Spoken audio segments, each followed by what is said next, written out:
Hi అండి. Good morning. Welcome to house wife Kannayya YouTube channel. ఈ విధంగా మీ పిల్లలకు ట్రై చేసి పెట్టండి. ఎంతో ఇష్టంగా తింటారు. మళ్ళీ చేయమని అడుగుతారు.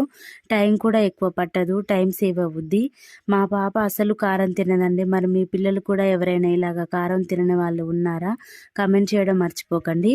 ముందుగా స్టవ్ ఆన్ చేసుకొని కడాయిలో ఒక పావు ఆయిల్ వేసి పోపు దినుసులు వేసుకోండి. కొద్దిగా కొత్తిమీర వేసుకోండి. ఇది వేసినప్పుడు వచ్చే చిటపట సౌండ్ అంటే నాకు చాలా ఇష్టం. నాలాగా ఎవరైనా ఉన్నారా? కామెంట్ చేయండి. తాలింపులో కొత్తిమీర వేసుకుంటే కర్రీ చాలా టేస్టీగా ఉంటుంది. వెల్లుల్లి, కరివేపాకు వేసుకొని కొద్దిగా పసుపు కూడా వేసి కలుపుకోండి పచ్చివాసన పోయేదాకా. మరి డీటెయిల్డ్ ఏమీ చెప్పడం లేదండి, అందరికీ కొంచెం తెలిసిన విషయమే కాబట్టి. ముందుగా ఉడికించి పెట్టుకున్న ఆలు ముక్కలు కూడా వేసి బాగా మిక్స్ చేసుకోవాలి. తాలింపు అంతా ముక్కలకి పట్టాక నేనైతే కొద్దిగానే వేసుకుంటున్నాను కారం. మరి మీ పిల్లలు ఎలా తింటారో అలాగ వేసుకోండి. టేస్ట్కు సరిపడా సాల్ట్ వేసుకొని కొద్దిసేపు అయ్యాక కొత్తిమీర వేసుకోండి. ఈ వీడియోని చివరిదాకా చూడండి, స్కిప్ చేయకుండా. నేను చివరిదాకా ఏం చెప్పాను, ఏం చూపించాను అనేది మీకు అర్థం కావాలంటే స్కిప్ చేయకుండా చూసి లైక్ చేయండి, సబ్స్క్రైబ్ చేసుకోండి. కొత్తిమీర వేసుకున్నాక బాగా మిక్స్ చేయండి. మిక్స్ చేయడం మర్చిపోకండి.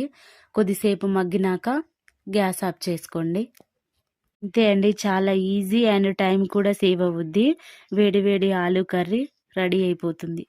ఈరోజు కొంచెం లేట్ అయింది. నిన్న న్యూ ఇయర్ కదా, ముగ్గులు రంగులు వేయాలని హడావిడిగా 2:30కే లేచాను. నిద్ర సరిగా పోలేదు ఈరోజు, అందుకే లేట్ అయింది. మా పాపకి క్లిప్స్ అంటే చాలా ఇష్టం.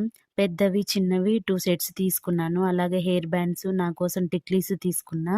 వాళ్ళ డాడీని అన్నం తినిపిస్తున్నాడు. టైంకి ఆమెని స్కూల్కి పంపించాలంటే ఆయన కూడా హెల్ప్ చేస్తాడు. మా వారికి 2 పిలకలు వేసి పాపని రెడీ చేస్తే ఇష్టం. అందుకని ఈరోజు 2 పిలకలు వేసి ఫ్లవర్స్ పెట్టాను. మా పాప ఎలా ఉందో కమెంట్ చేయడం మర్చిపోకండి.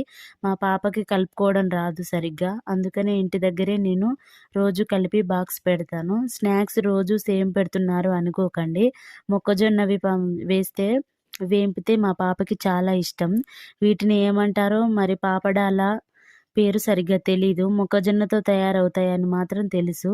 స్కూల్‌కి మాత్రం రెగ్యులర్‌గా పోతదండి. ఒక్కరోజు కూడా తప్పియకుండా వెళ్తది. మ్యాక్సిమం ఏడవదు. పాప స్కూల్‌కి వెళ్ళాక నాకు చాలా పనులున్నాయి. నేను ఇంకా బ్రష్ కూడా వేయలేదు. కొంతమంది ఏం చేస్తున్నావు, ఇంటి దగ్గరే ఉంటున్నావు అంటారు. కానీ ఇల్లుతోటి ఇల్లడి పని చేసేసరికి సరిపోతుంది. ఇంకా నాకు బాబు కూడా ఉన్నాడు. నేను డెలివరీ అయ్యి 6 మంత్సే అవుతుంది. అన్నం తినడానికి కూడా టైం సరిపోదు. ఆమె బ్యాగును ఆమె రోజు వేసుకొని స్కూల్‌కి వెళ్తుంది. మేము మోసుకొస్తామన్నా కూడా వినదు. కొంచెం డల్‌గా ఉంది ఈరోజు, జలుబయింది. పక్కన ఉంది మా అన్న కూతురు, ఆమెని తోలి రమ్మంటే మా వారు తీసుకెళ్తున్నాడు ఆమెను కూడా.